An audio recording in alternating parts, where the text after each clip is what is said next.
You know, do we know sort of what kind of animals generally live in this part of the ocean?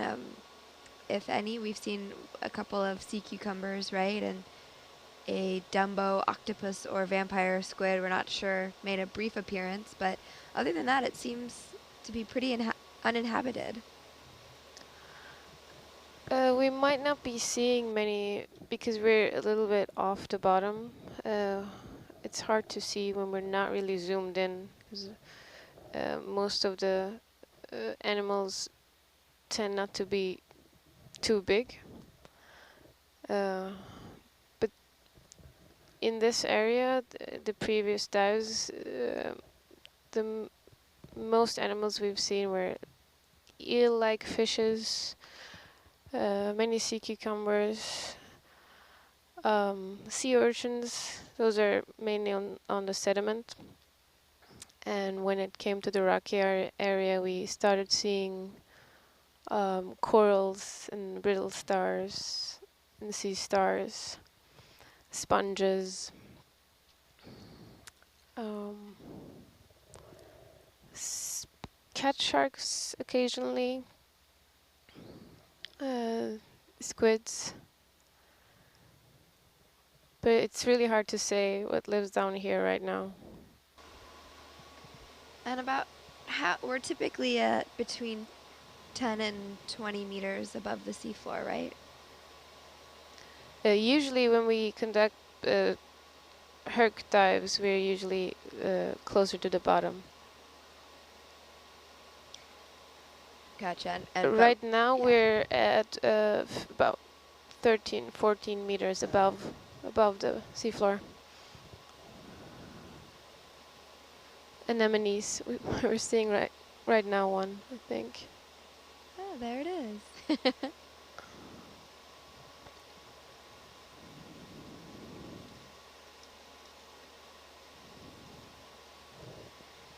And does sonar affect, you know, larger fish or other animals down at the ocean floor that we know of? I don't believe that sonar would affect the smaller organisms that we are looking at, although there is some thought that different fishes are affected and also different marine mammal species depending on the frequency of the sonar that is being emitted.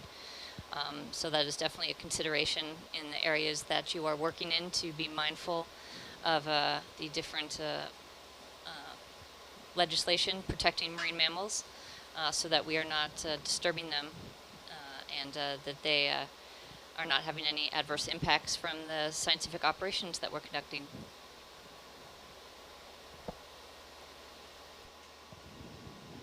Absolutely. And as we use this sonar, we spoke a little bit, you know, we believe that we don't have any reason to believe that there's another aircraft other than the Samoan Clipper in this area, but have we been sort of cognizant of the idea of other man-made objects? I know we sort of talked about, you know, shipping containers sometimes fall off, or, you know, in the past we found a toilet.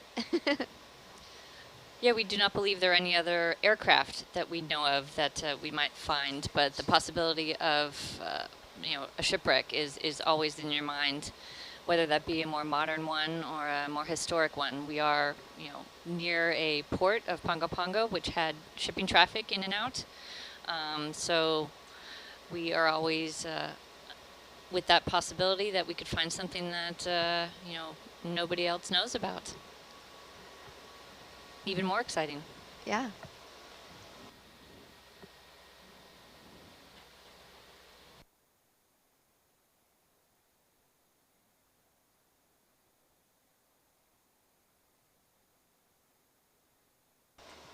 And a lot of people have asked, you know, how sure are you that one of these targets may in fact be the Samoan Clipper? And I think the answer is we're only as sure as the data suggests, and you really don't know until you get a visual on it and you can really see what's down there.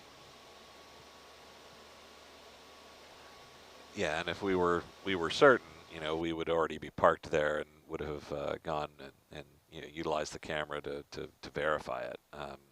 You know, right now it's you know, there were things that were suggestive, that were promising, but nothing that leapt out and immediately screamed aircraft.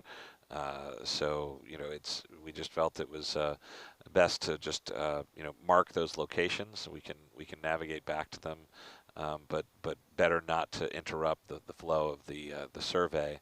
And we'll get the big picture, and then assess and see which ones are really worth getting a closer look.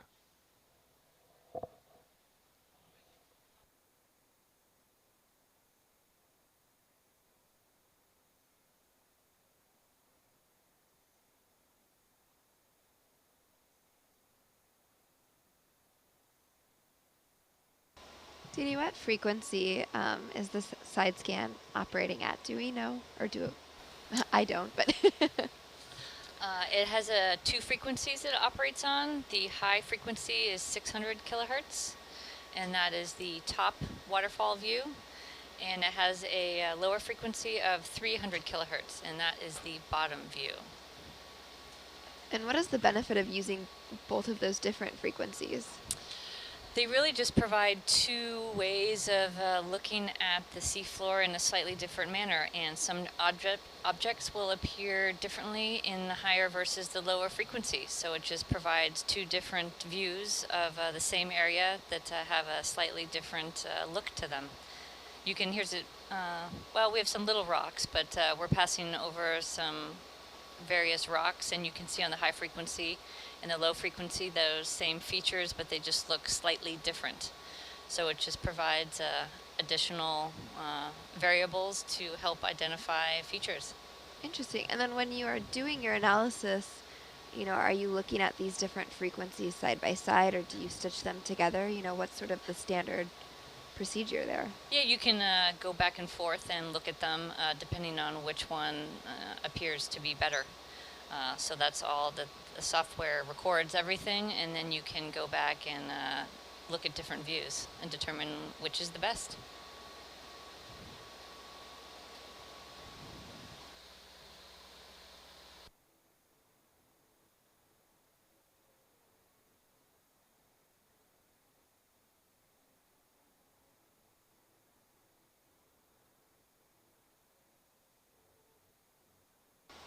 Suna, I'm reading your log entries as they come down.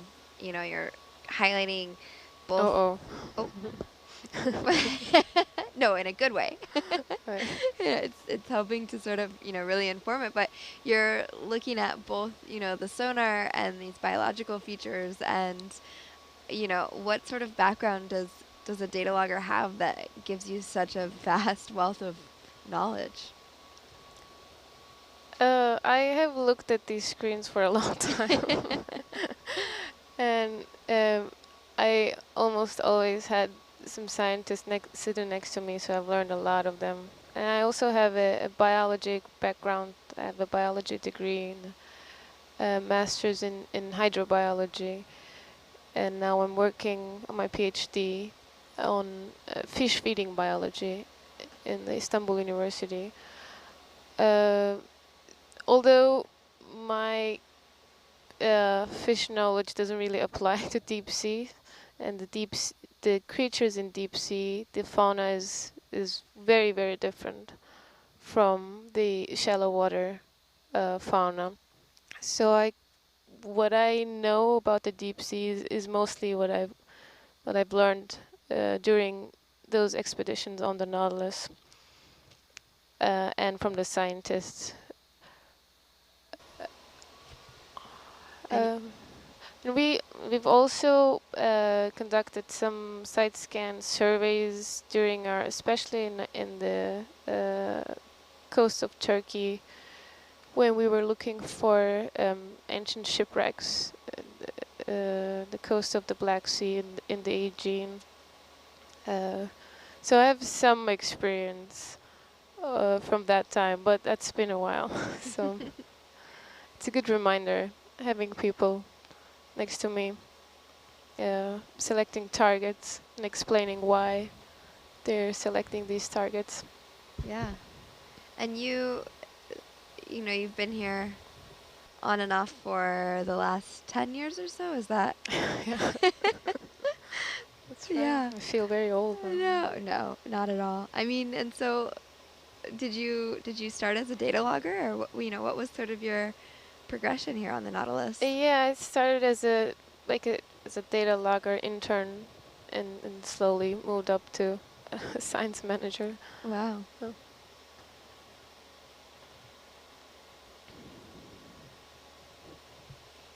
And then going, as we're looking at the Argus cam and we're seeing these rocks along the seafloor, is there a way that we can sort of figure or estimate the scale and the size of the features as we see them and as we scroll by?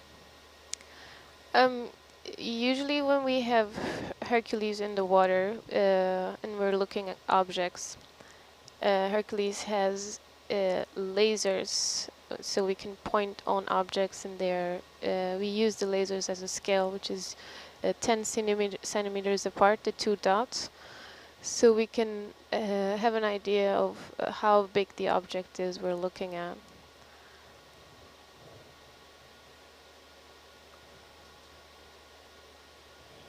But with Argus, we don't really have that. No, we don't. No. Yeah. And obviously, the seafloor has very different environmental characteristics as other parts of the ocean, and one of those being the amount of pressure that's down there. Do we think that this pressure has maybe affected the debris of the aircraft as it descended towards the bottom of the ocean? Not really. Given that there's very little in the way of void spaces, in the airplane. Potentially the cockpit instrumentation, might have been affected. We had some. I speculated yesterday about the pontoons on the outboard tips of the wings, that they would have been, necessarily watertight, and so perhaps, as the weight of the wing and the aircraft drag them down, that they might have been crushed, by the increasing water pressure. But most of the rest of the airplane, should have equalized very very quickly, just by being filled with water or unfortunately blasted into pieces, in the explosion that claimed the airplane. So, as for the rest of it, I don't believe that the pressure will affect the material, the aluminum, or anything, to any great degree. I did relate an experience diving on some free diving on some wrecks with scuba in the Marshall Islands. We were on a wreck in 120 feet of water, where I think the aircraft was ditched intact, and then sank nose first, dragged down by the weight of the engine, and so the tail would have been the last thing to leave the surface, and in the horizontal tail, which would be there may have been some void spaces there, and as the plane settled deeper, perhaps the water pressure acted on it, because you can just detect some deformation, some indentation of the upper surfaces and lower surfaces of that horizontal tail, as if it was squeezed like an empty soda can. But it, 120 feet, it didn't get very deep, so it didn't, and probably was still filling with water, so it didn't totally flatten anything. It's just, but you can see a deformation there. So yeah. So the long and the short of it is we don't expect that the pressure itself will have really had much of an adverse effect on the aircraft. Right, and that's something that I guess I never really thought about either, is the pressure affects things that have air in it, right? And so you don't just send a hunk of metal down and expect it to shrink, it has to have, Right. you know, like the instruments in the cockpit, for example. Right. And if you just took like an iron girder or something Yeah. and threw it over the side, it wouldn't change anything about its properties. When it reached the bottom of the Marianas Trench. But yeah, if you have some a watertight or a airtight, watertight, you know, chamber of any kind, it will eventually be crushed unless it's specially designed, to resist those depths. So, and I think we see it, oftentimes what they'll take down what styrofoam cups, that have air, within the material, the structure there, and the water, the great pressure of the depths will crush them down to like a quarter of their original size or something, and then when they return to the surface.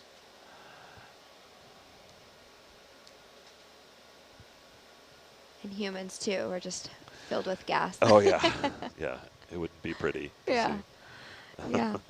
And then, at the time, we have talked a lot about this, the Navy's investigation of the accident shortly after it occurred and their ability to, or inability rather, to sort of reach the depths. And they Yeah. had thought about bringing divers, and, there's just no way that they even would have been able to. Right, and they considered everything. The wording in the radiograms is wish to exhaust every possibility, and yeah, divers was one of the first things they considered, and they dismissed it just as quickly, and then they knew they considered dragging for the wreck using grappling hooks on the end of long lines, but they didn't have enough line on hand to attempt it from Avocet, and then they realized there was some Navy cruisers that were going to be calling it at Pongo Pongo, and thought perhaps they might be able to do something, and then the last thing they considered was chartering like a cable laying or repair ship out of Honolulu to come specifically down here to try and attempt to reach the wreck. But I don't think anything came of that because again it was just so far beyond the capabilities then, and I don't imagine that would have been successful even if they had the cable. I mean, because of all the rocks and things, snags and things that we see down here, I can't imagine that they would have succeeded in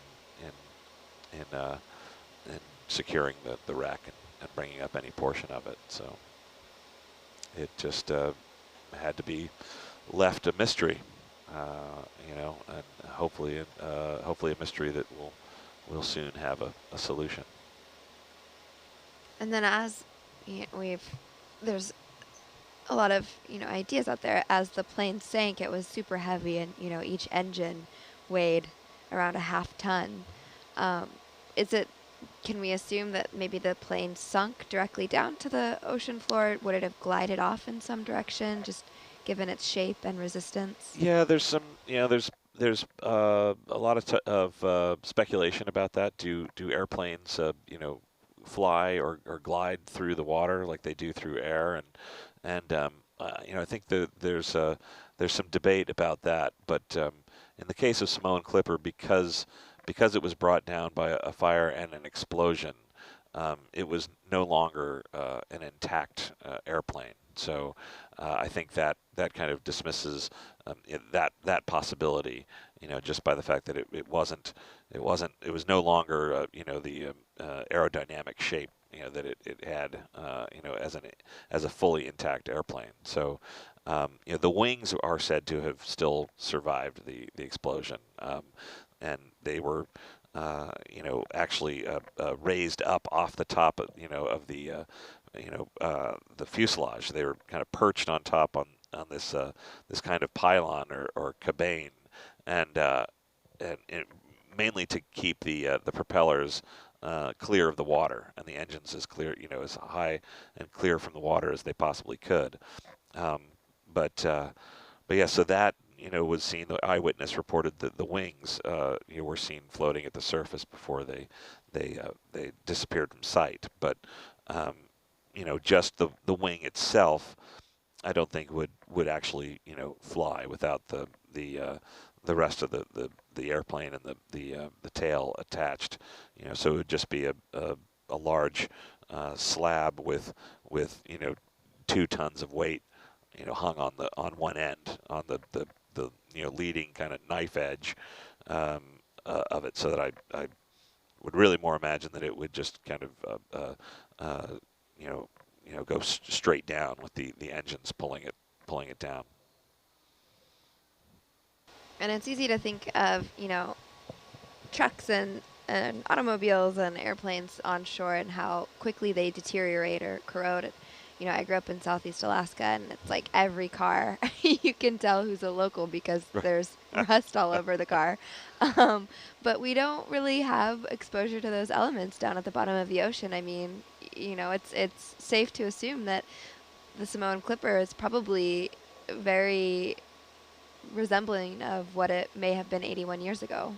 Exactly. I think whatever happened to it, that moment is now frozen at the bottom of the ocean. So as it fell 81 years ago, should be virtually the way it looks today, with the very great depth and the cold and the lack of light would impede any kind of growth of corals or other marine organisms or bacteria that would adversely affect the historic structure. So, and there's not a lot of natural forces. No storm surges would reach down this deep. And no, at least no inadvertent human interaction. No commercial trawling that reaches these depths, which can be extremely destructive of historic structures.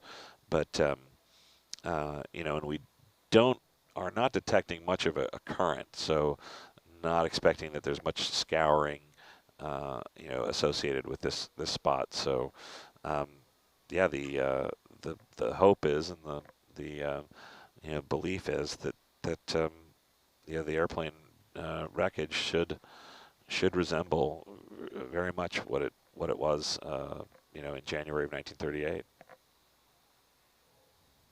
I was talking with Samantha about this too, and Allison, you might have a good kind of idea and perspective. And a lot of the wreckage sites that the Nautilus has explored, a lot of them were scuttled, right? And so this is different in that we have no idea where it is, and it is still this layer of mystery. Yeah, Russ certainly is very familiar with it, but the Independence that we dove on a couple of years ago was purposely scuttled. That's really the only one that I know of that was actually scuttled. The others, we knew the locations of them, and so it was, it wasn't a full search area where we were having to go to find it. We had a much smaller area that we were looking for, or we had a very definitive target from the mapping system because it was shallower water.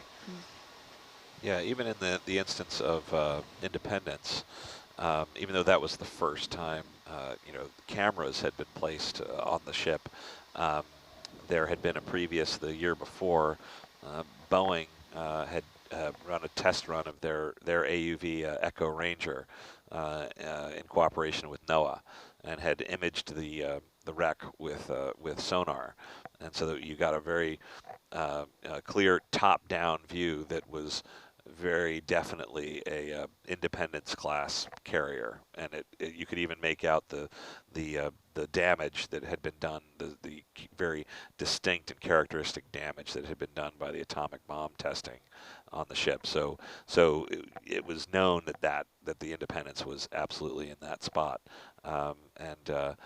the year before, Nautilus had visited the wreck of USS Macon, a Navy airship that had gone down in 1935 with several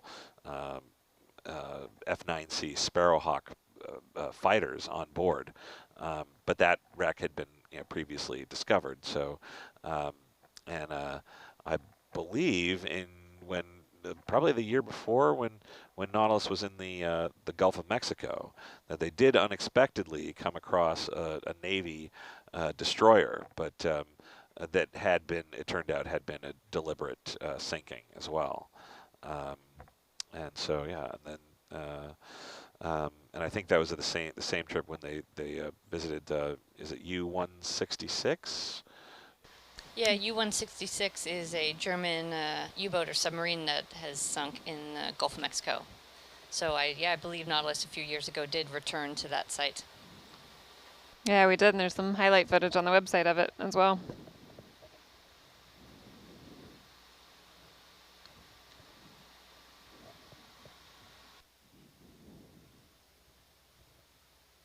That's a good reminder too. There is also a blog post on the website that has a lot of great images and information about the Samoan Clipper, and so a lot of these things, you know, that really contributed to this unique aircraft, right? The landing area and the location of where that was, it's all on the blog post. And this, you know, I'm looking at the page right now, and the image that popped up was the one, Russ, that you showed me on the deck of the Samoan Clipper descending directly over that ridge, and it's such a dramatic photo, you know, showing sort of what this crew and what this aircraft was capable of. And it was an airboat, right, or boat plane. It was made to land on the water and to resemble a boat rather than, you know, on ground, so that it could reach these very remote corners of the world. Yes, Samoan Clipper was what is classed as a flying boat or a seaplane, and a pure seaplane, in that it was not amphibious. It had no onboard landing gear. You could only operate it from the water, and flying boats were considered most desirable in that era for these long transoceanic flights, because you know, the airfields had not been developed, and you were going to a lot of these far-flung outposts that hadn't developed aviation hardly at all. So they would piggyback on the existing facilities, the existing, you know, seaside port facilities that had been set up for maritime trade, so yeah, it was, and I'm really pleased to hear that photo is up for people to view on the website, because it is very dramatic to see the way that they had to approach and land at Pongo Pongo, and just in that still image, you can see the very dramatic angle at which the plane is diving. You know, after having cleared that 800-foot ridge, and then has to dive and in order to set down with enough room to you know, stop the aircraft in that kind of restricted, limited, and narrow stretch of calm water. It was really something when we first arrived at Nautilus in the harbor at Pongo Pongo, and you could stand on the bow and look out, and you could see that ridge, which is, you know, unchanged from the photograph. The natural contours of it are clear to be seen, and then it took no imagination at all to picture you know, the airplane settling down and gliding to a stop on the water that was you know, right alongside the ship. And what's so interesting to me is how they landed in there. So they would come over this ridge and land, you know, in Pongo Pongo Harbor, looking out towards the open ocean. And it Yes. seems almost to be more, for me, who I'm not a pilot, a more natural way to go about it would maybe to be coming in from the open ocean. Yeah, it's counterintuitive. It's like, why you know, do that to yourself when you have this nice open end. I mean, the harbor is surrounded on three sides by mountains, but there's a nice big opening, and you could come in, approach from the sea, and you know, why not do it that way? But the problem is that in a flying boat, you have to be very concerned about your landing area, and it's not, you know, maintained like a runway is. So you know, a fallen tree could drift into the landing space, or you know, some local fisherman who doesn't know that there's a plane due in is just, decides to cross the harbor at that moment and is in the way of the landing aircraft. And then what do you do?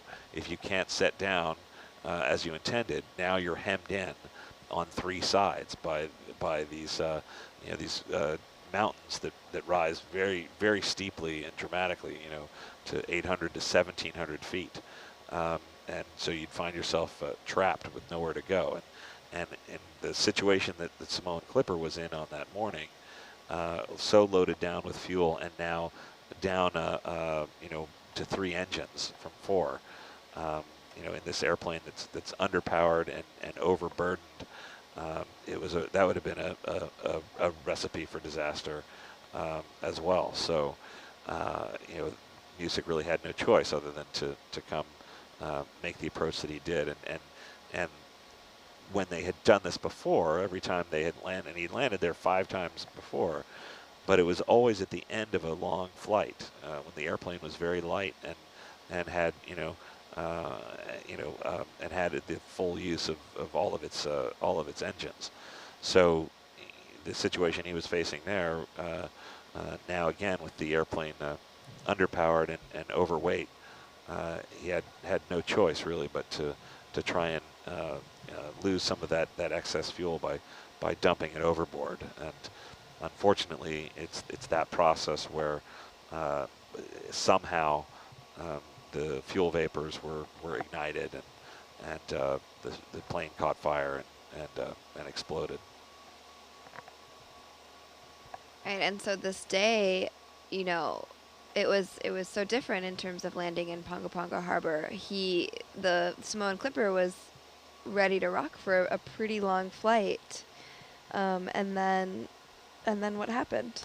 Well, yes, they were intending to fly the final leg to Auckland, New Zealand. It was 1,800 miles, and so the plane left Ponga Ponga with 2,300 gallons of fuel on board to make that flight. And they'd only been airborne for about an hour and 19 minutes when they reported back that the number 4 engine had developed an oil leak and it had been shut down, and they were returning to base because Music, who was known to be meticulous and cautious, knew that the prudent move was not to press on and try to fly the remaining 1,600 miles or so on 3 engines instead of 4, and so they had promptly returned, and he made a short detour over Apia in order to potentially to scout that as an alternate landing site and also to burn off some of that excess fuel. But there was still way too much. The flight would have been many more hours after that. So the only way to lighten the airplane sufficiently would be to just dump the excess overboard. And unfortunately, it was in the act of doing that the airplane caught fire. And by the estimates of the investigators, that it appears as if Music had detected the fire. The crew had detected the fire, and he'd begun and perhaps even almost completed an emergency landing when the detonation occurred. And it was just above the surface of the water, and so at relatively low altitude and low speed, and so the feeling is that the aircraft would have been reasonably intact, and the pieces would have at least departed the surface in fairly close proximity with one another. We don't know how they would have been scattered across the bottom after that 10,000 foot fall, but that's it's a very different prospect than something like the tragedy of TWA Flight 800, which was also a fuel explosion over water, but as the airplane was ascending on a flight to Paris, and was suffered an explosion and broke up in the air and was scattered over many miles of ocean.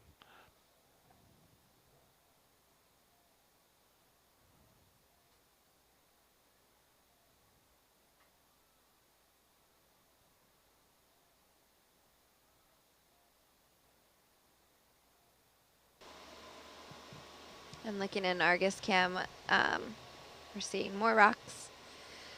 And wondering if, you know, we know that the Samoan Islands have relatively recent, in terms of geological timescales, volcanic activity. Do we know of any volcanic activity in this area of the seafloor?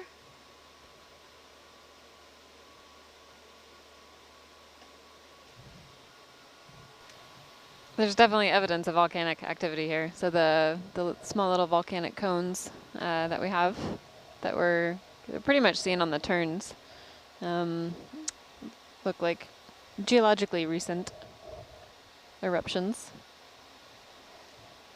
But over 70% of Earth's volcanic activity happens on the seafloor. So this is a pretty dynamic area in terms of volcanism between the Pacific Plate and the trench that's nearby. So there's definitely a lot of regional volcanism happening. And the islands themselves are volcanic. Right, I think you said the last kind of recorded activity was in the early 1900s that we know of. In this area? I think in Samoa that's correct.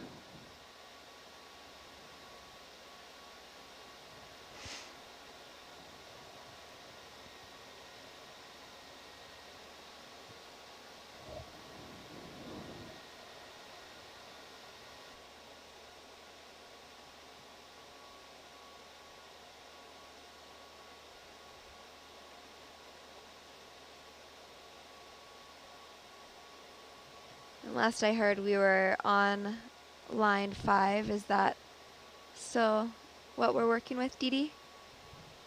That is correct. It shows we have about an hour left on line 5. And then we'll finish the other 4 lines and then head to the northern survey lines to kind of explore any other previously marked targets. I think we calculated each line takes about 2 hours or so. That is correct, and here's an interesting geologic feature coming up in the camera.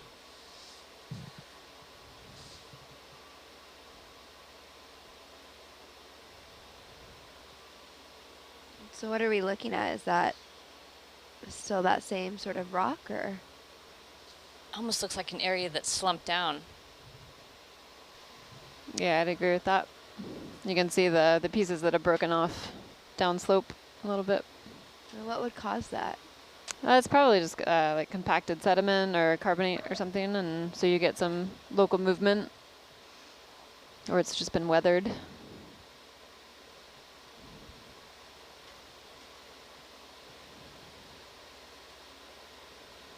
Or potentially something hitting the seafloor.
And we haven't yet found any trash on the bottom of the ocean in this leg of the expedition, but I know there's been some weird things found on the seafloor. The first thing that comes to my mind is the pink flamingo. That one might actually have been on purpose, Mbari. So a lot of times when groups revisit areas or scientists revisit areas, they want to mark their experiments or certain sites of interest. And for a long time, I don't know if they're still doing it, but Mbari was using the lawn flamingos as their markers. So it was a sure sign that Mbari had been there. What other sort of weird or out of place objects have we found on the bottom of the ocean?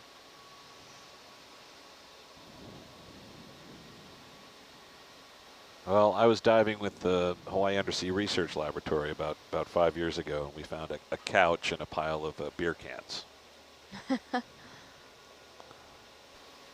Once saw a rice cooker with a brooding octopus inside. Really? Mm-hmm. Wow. Nice little home. It went in with the ROV to open the lid, and the octopus actually was trying to keep it shut. Really? Protect the eggs.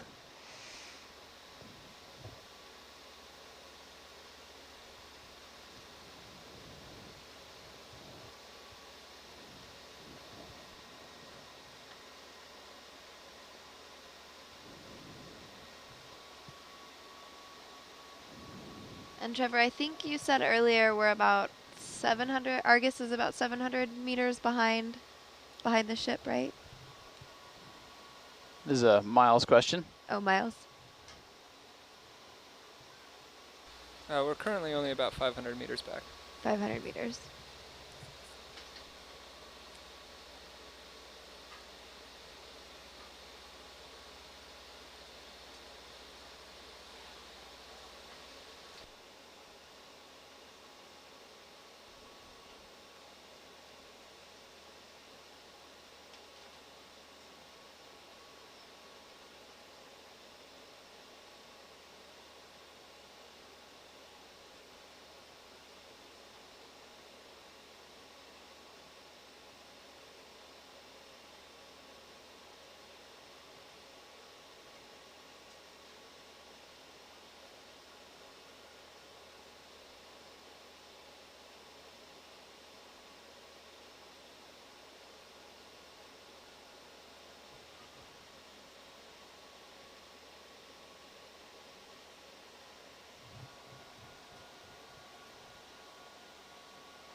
And Russ, you mentioned this, you know, going back to our conversation about how cargo was carried on the Samoan Clipper.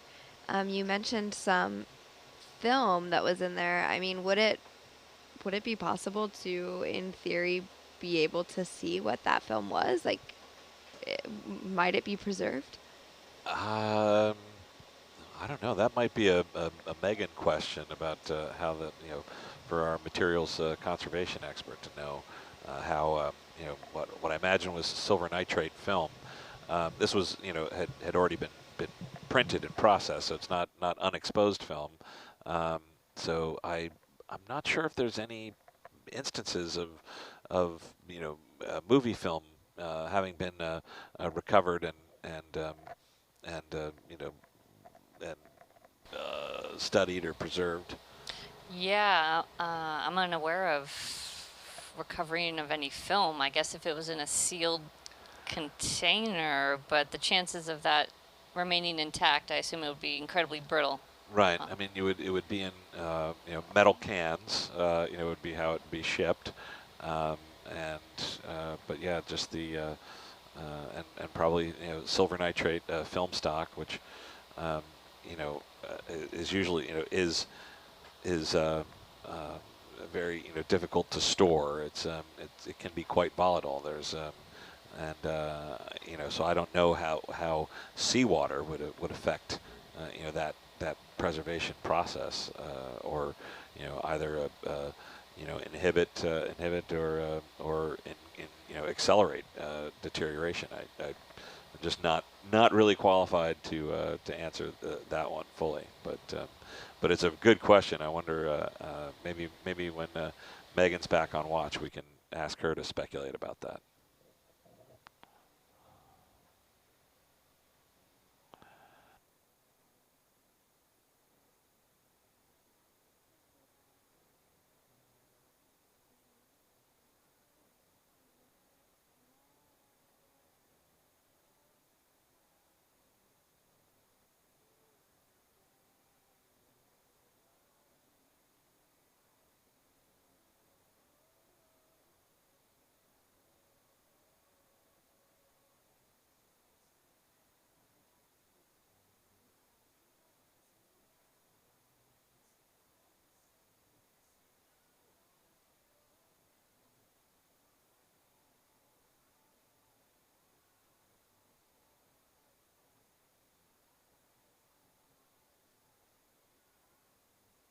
And so far on this expedition, we've come across 43 potential targets, and those sort of resemble, what might be an object that was created by humans rather than something that shows up in nature. So we're looking at those harder lines, straight lines, right angles, and of those 43 potential targets, we'll finish up this survey area with the side scan sonar, continue to mark any potential targets, and then after that we will bring Argus back to those to get a visual on them and see, what exactly they are, and hopefully eliminate any geological features, and then those that appear to be related to the Samoan Clipper, we will bring Hercules down to get a better image and to do a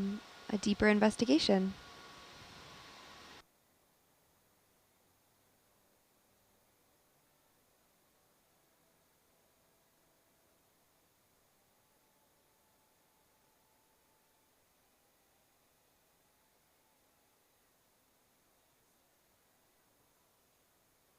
Yeah, I think you summed it up very well.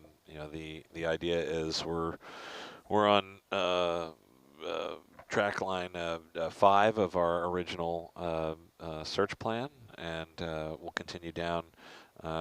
Scan the rest of this one and the remaining 4 southerly lines, and then when we transition back up to complete the northern survey area, we'll detour and make sure we pass over a couple of targets that were of interest, that had those features that seemed to be distinct from the natural background, and that had some also some shadows that indicated that there might be portions that are sticking up in relief out up from the seabed.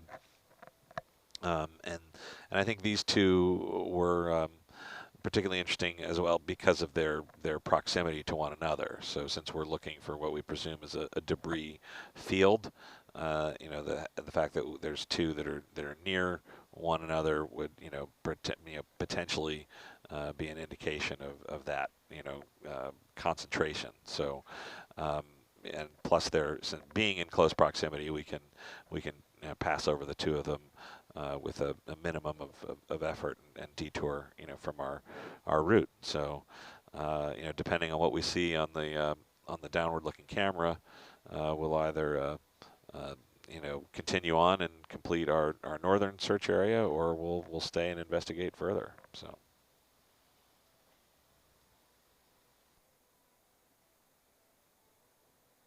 And in looking at this, at our side scan sonar, how are we able to differentiate those hard and fast lines that we think are human caused versus geological features that appear to be straight, and then how do we account for the heave of the ship in addition to all of that? A lot of that is up for interpretation. We take into account what the seafloor looks like, what is sort of the standard, and then see if anything looks out of place, unusual, different. The motion of the vessel and the fish can somewhat be compensated for with the processing of the data, which also does sharpen up the images that are coming back. So that is one thing to do, is we will take those targets and process them, and then have new images of those targets to make them a little crisper, a little more accurate, that you can measure and such. But we're really just looking for anything that appears out of the normal with those straight lines and right angles. So that's what we've been doing, and we're about a little over halfway into this line before we continue on. So it's a slow process. There's a lot of nothing before you find something.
So folks that are just checking back in with us, and they want to know, of these 43 potential targets, are there any that we can say that we are confident it is a piece of the Clipper, or are all of them pretty unknown?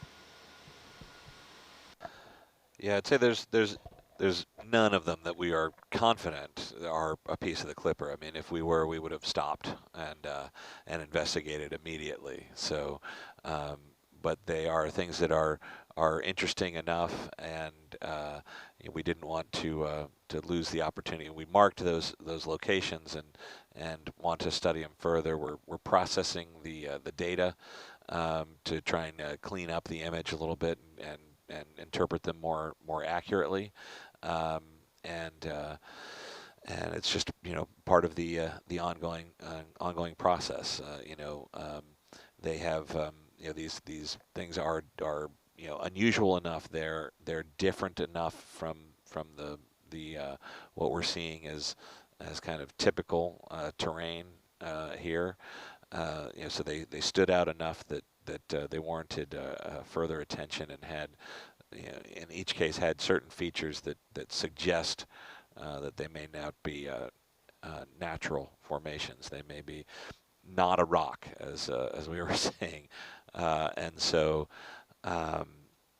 things like straight angles, or straight lines, or right angles, or in one instance, it looked like perhaps like a kind of a void space, like a regular shaped void space with right angles on it.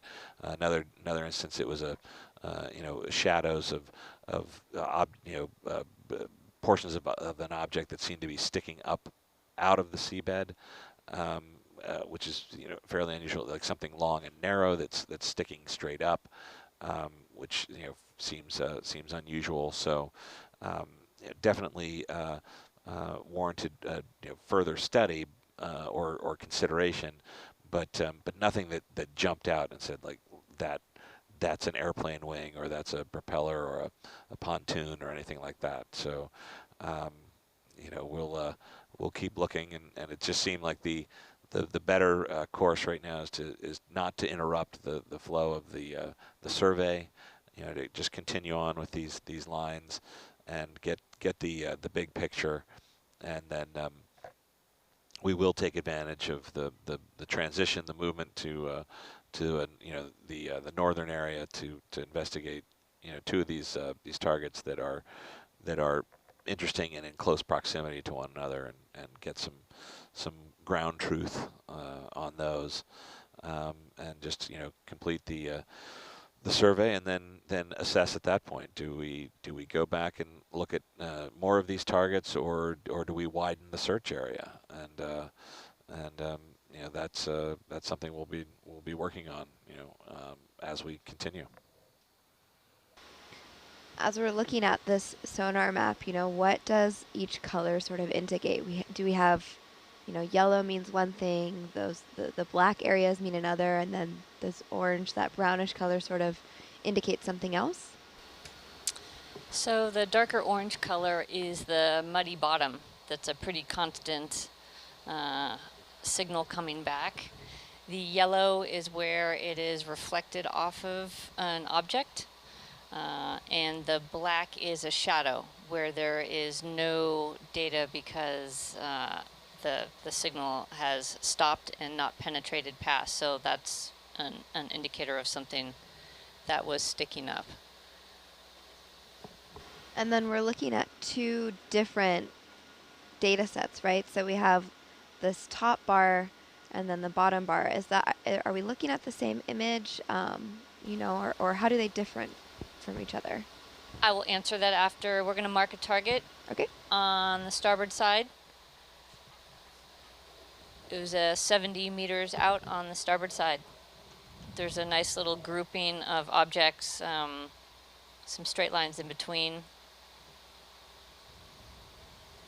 So that's going to be number 44.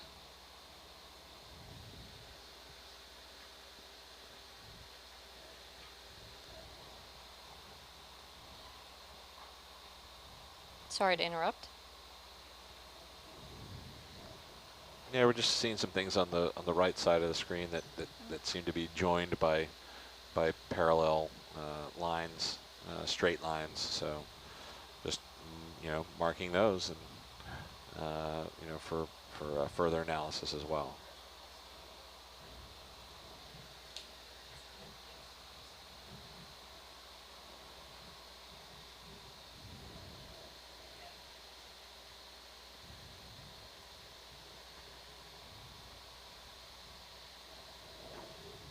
As we get further east into the survey lines, it definitely becomes more rocky terrain. So that also complicates things too. They could be hiding between the rock formations. How would you describe this feature? I'd say a grouping of several smaller targets, some with parallel straight lines connecting them.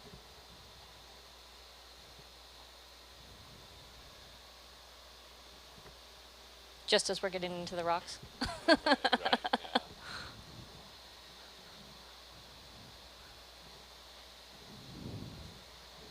I'm good. Okay. Thank you.